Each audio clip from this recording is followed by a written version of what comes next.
Welcome to the Real News Network. I'm Jessica Devereaux in Baltimore.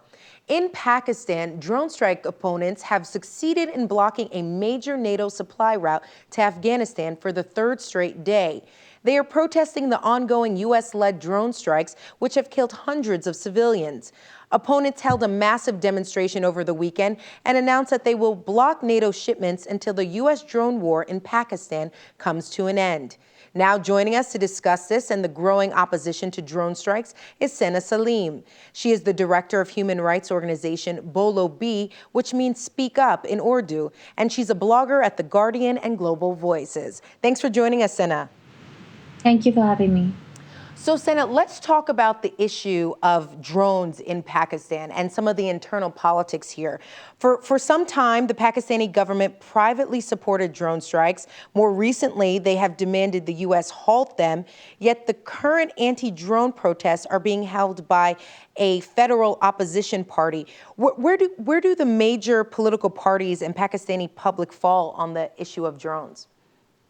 So going back on drone warfare in Pakistan and how it began, drone warfare began during the time of General Pervez Musharraf, which was essentially during a government which came under dictatorship, and so therefore there was lots. In fact, the entire war in Afghanistan and the whole alliance with the U.S. on the war on terror came during General Musharraf's time, and because it wasn't a democratic government and the parliament at that time was not considered truly democratic, they did not follow the usual due process of law, which is essentially that the parliament is briefed by the prime minister, and the prime minister is first briefed by the military. And so whatever military understanding whatever military cooperation is being undertaken by the government, it is being considered at every level, and everybody's been taken into account.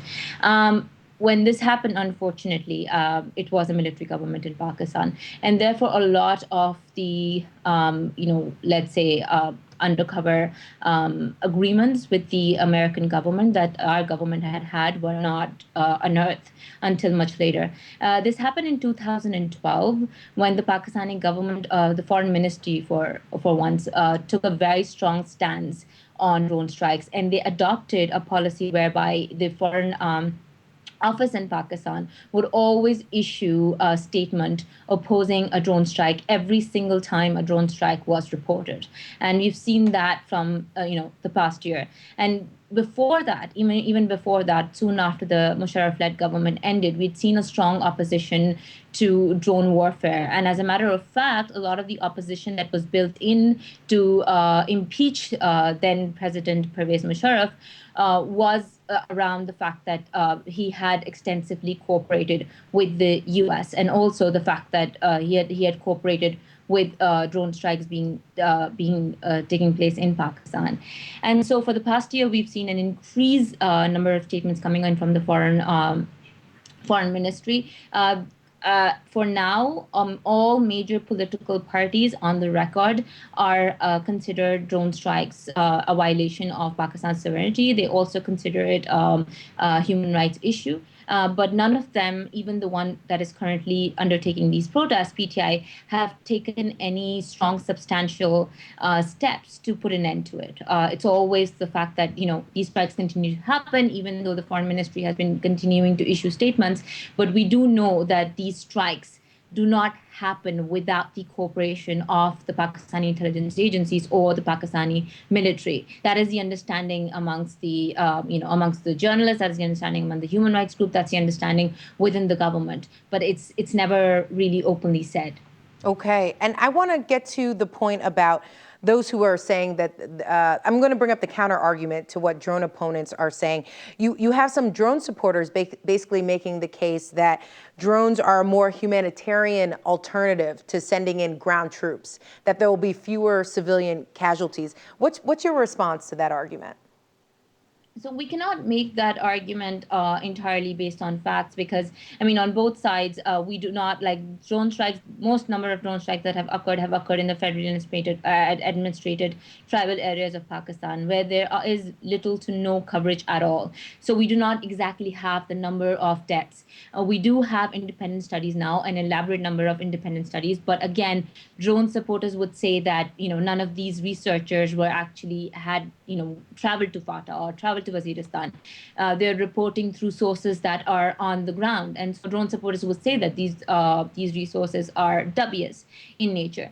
But I mean, the idea is that if you are supposed to be on the side of, sort of even in doubt about civilian casualties, you'd rather be, I mean, as a human rights person, I would rather be on the side of saying, there is, because that is a reality of war, that civilian casualties do happen. So I would rather be on the side of the fact that yes, civilian casualties may happen, and we need to accept the fact that either, even as drone supporters, either you're okay with the number of casualties and say that yes, okay, so drones can kill civilians, but it is much better than troops going in, or the fact that troops cannot go in.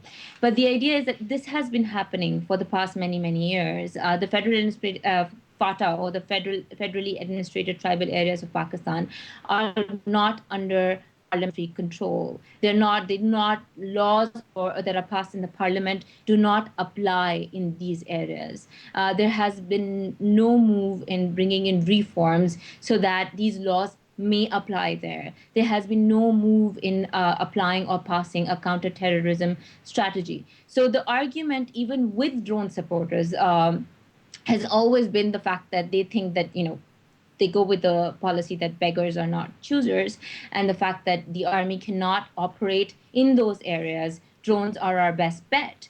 But on the contrary, opponents of drones, and I like to put myself in that category, would like to see concrete counterterrorism strategies put in place so that we can have that due process, rather than going for a process that